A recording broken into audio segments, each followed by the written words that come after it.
Mga kapatid, magandang gabi po sa inyong lahat. Sasagutin ko lamang po itong comment ng isang nanood ng aking vlog tungkol po dito sa Toyota Corolla Hybrid. Ito po ay si Abdi Ladawan na sinabi po niya na dapat di nyo binuksan nyo. Wala naman kayong kakayahan yan na mag-ayos. Yon, ang binabanggit niya po rito ay dapat daw hindi namin binuksan yung battery ng hybrid na Toyota Corolla. Yung ipinakita ko po sa inyo kagabi. Ang sabi niya, wala daw po kaming kakayahan na mag-ayos nung baterya na yon. Abdi Ladawan, alam mo po bang sinasabi mo?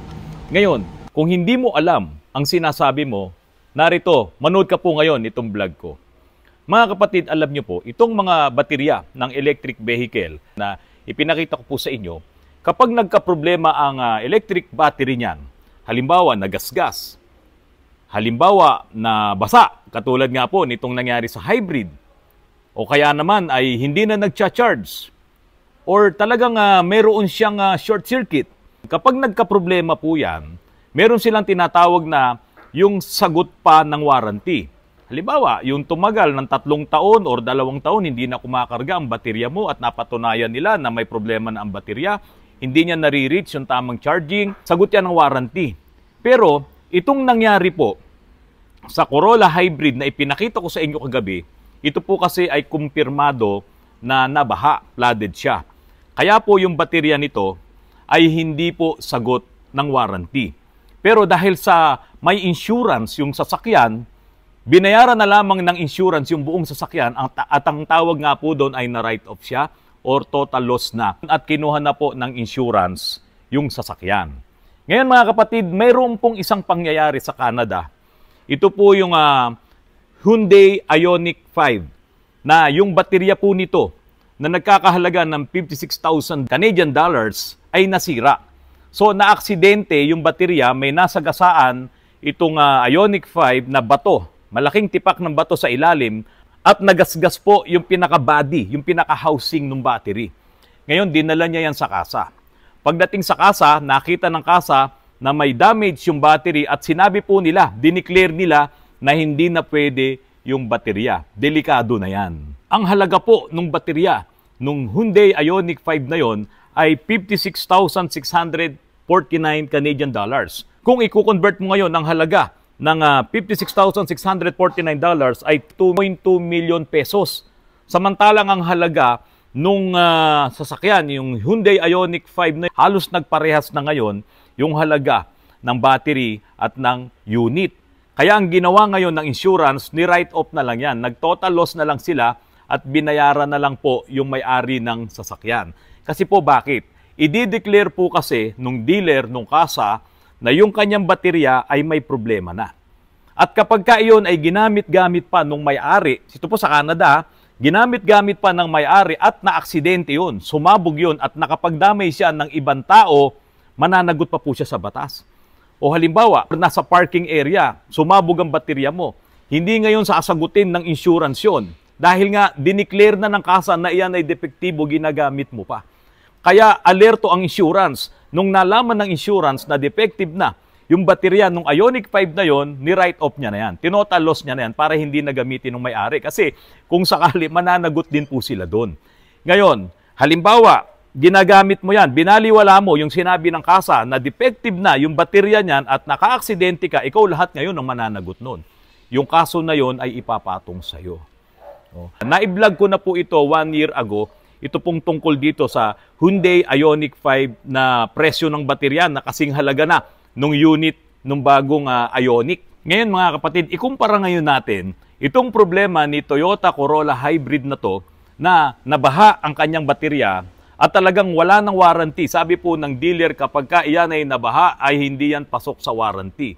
Kaya po iyan ay ni-write off na rin ng insurance. Alam kasi nila na kapag ka yung sasakyan na yon ay ginamit pa na sa kabila nung alam na ng insurance na defective na ang battery nun, baka nga managot pa itong insurance. Tama ba ako? Tama ba na parehas yung batas doon sa Canada, dito po sa Pilipinas? Kasi kung sakaling hindi ito ni-write off ng insurance at sumabog yung sasakyan na yan, sino mananagot ngayon?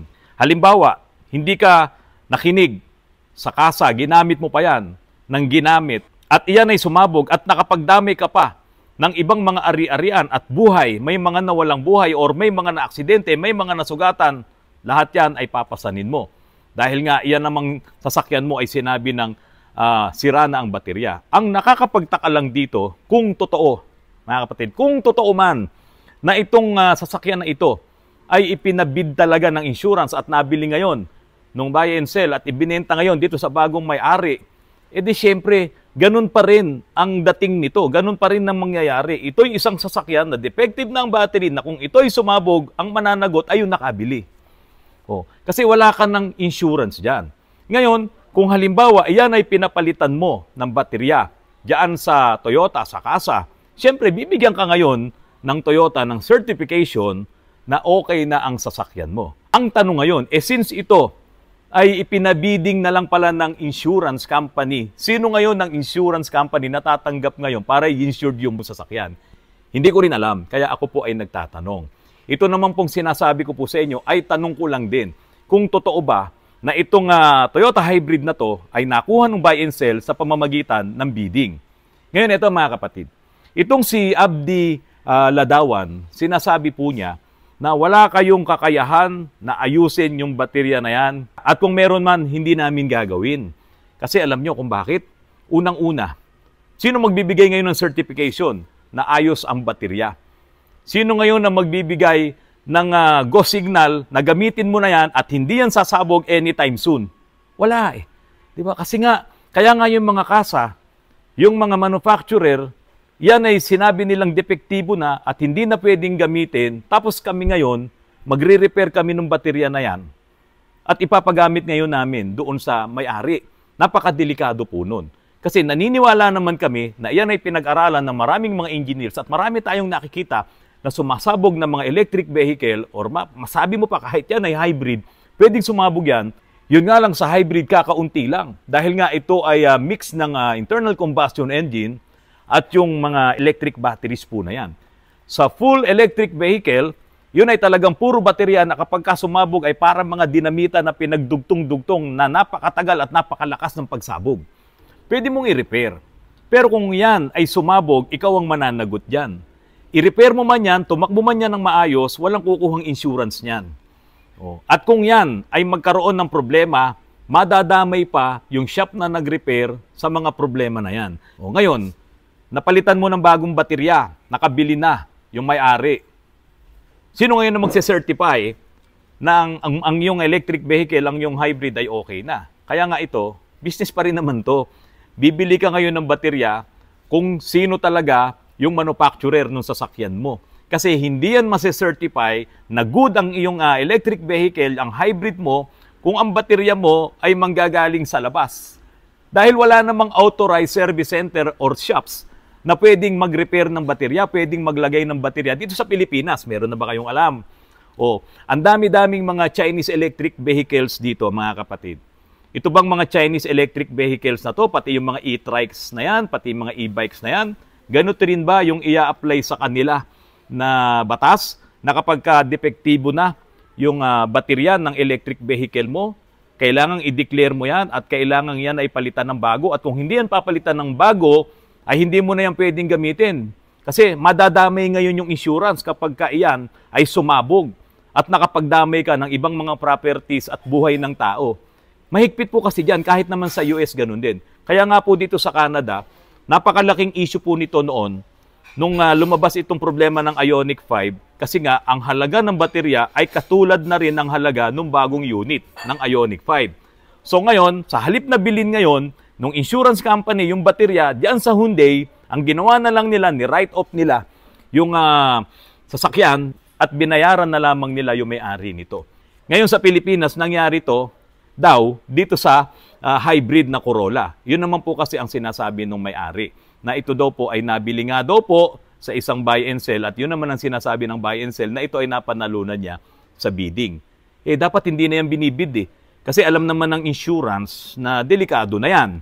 Kaya nga nila yan ni-write off Tapos ngayon ibibid mo. Siguro, kung yan man ay ibinid ng insurance ay para for parts out na lang.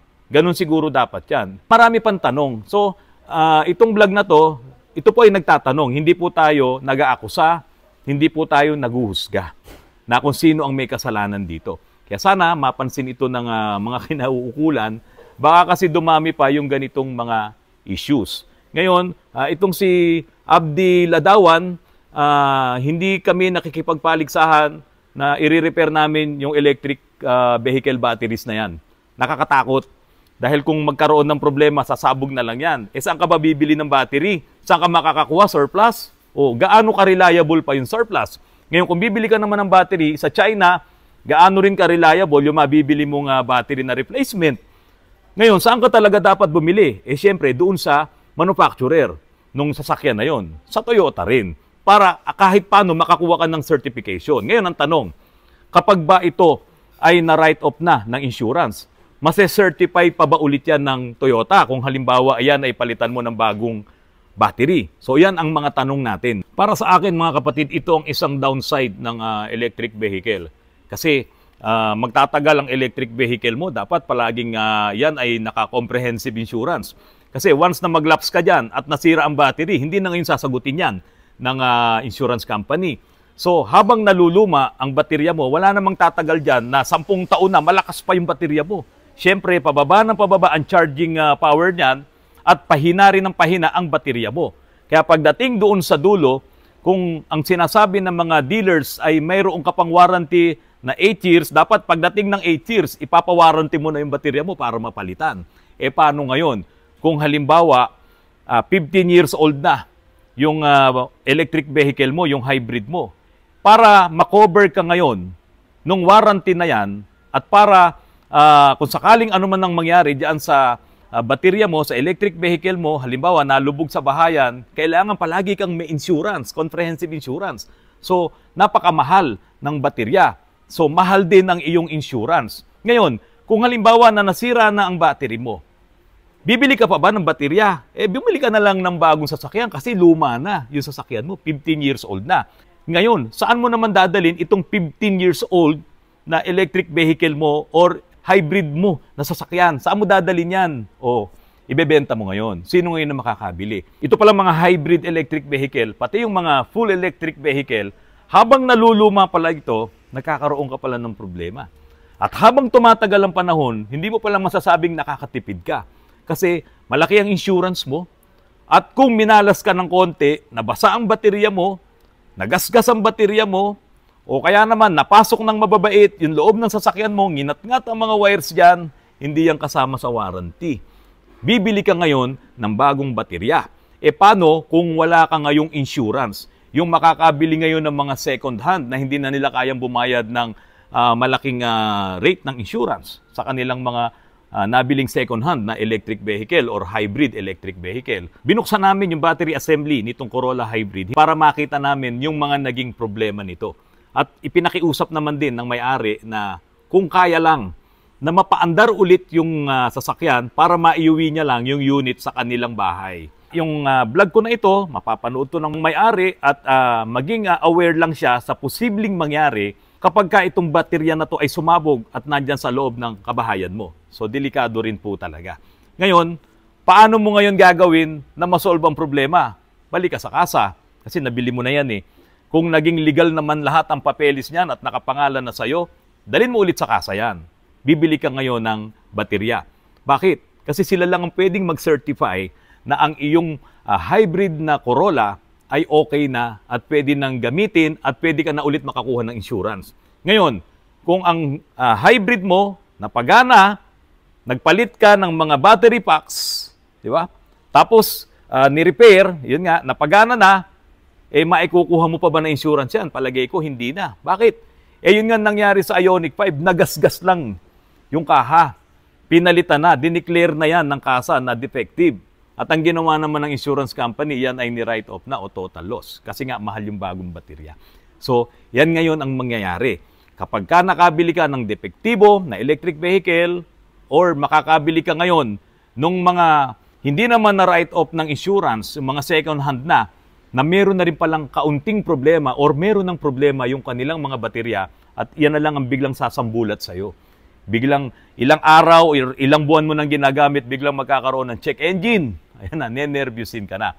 Kaya po tulad dun sa sinabi ko po sa inyo kagabi, kung bibili kayo ng second hand na hybrid or second hand na electric vehicle, check nyo ang chassis number, i-check nyo sa dealership kung ang baterya nito ay under warranty pa, maging doon sa insurance, dapat ay kompleto ang insurance niyan, kasama yung battery, kasama yung AOG o Acts of God, kasi kung mabahaman yan o sagot yan ng insurance, hindi yung sagot ng kasa. So, yan lagi po ang tatandaan nyo para kahit paano ay hindi kayo madedenggoy nitong mga nagbebenta ng second hand. Kasi po, mahal po talaga ang battery ng mga hybrid at ng electric vehicle. At dahil doon, makakatiyakan na safe ang iyong sasakyan, safe ang iyong pamilya, safe din ang ibang tao na makakasabay mo sa kalsada. Mga kapatid, maraming salamat po at magandang gabi po sa inyong lahat. Wala na akong trabaho, mga kapatid. Meron nang kumuha nung nung aking upuan. Aabutin ko na ng 1 million. Oh, ano po ang batiin nyo na po yung mga taga-lokal po ng Parañaque. Ito naman, sabi ko. Ito lang tayo. June. Ka-June. Sumoba. Hello.